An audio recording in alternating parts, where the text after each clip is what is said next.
नमस्कार, मी आचल आणि तुम्ही बघताय लोकवाहिनी न्यूज चॅनलचं टॉप 10 महाराष्ट्र फास्ट बुलेटिन। एक नजर टाकूया राज्यभरातील महत्त्वाच्या घडामोडींवर।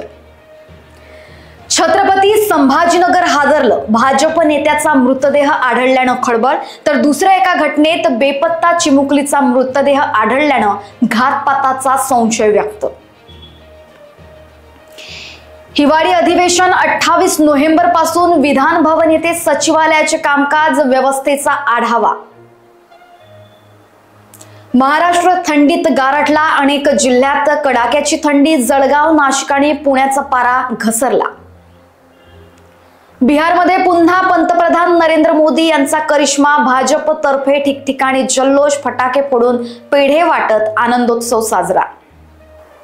भरधाव कारचा कहर, नायगावकडे जात असलेल्या दुचाकी स्वारांचा रात्री 9:30 वाजता जागीच मृत्यू, पोलिसांचा शोध सुरू। नीलम गोऱ्हे ऍक्शन मोडमध्ये, गडकरी आणि मुख्यमंत्र्यांकडे केली 10 महत्त्वाच्या उपाययोजनांची मागणी। सह्याद्री व्याघ्र प्रकल्पात पहिली वाघीण दाखल, ताडोबातील चंदा सह्याद्रीच्या जंगलात झेपावली।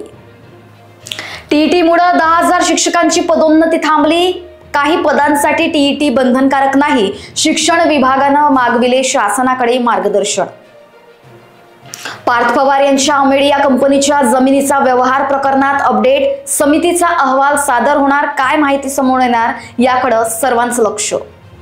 आणि मुंबईत ठाकरेंच्या शिवसेनेत आणि भाजपमध्ये राडा, अनिल परबांचा रुद्रावतार, शिवसैनिकांची जोरदार घोषणाबाजी।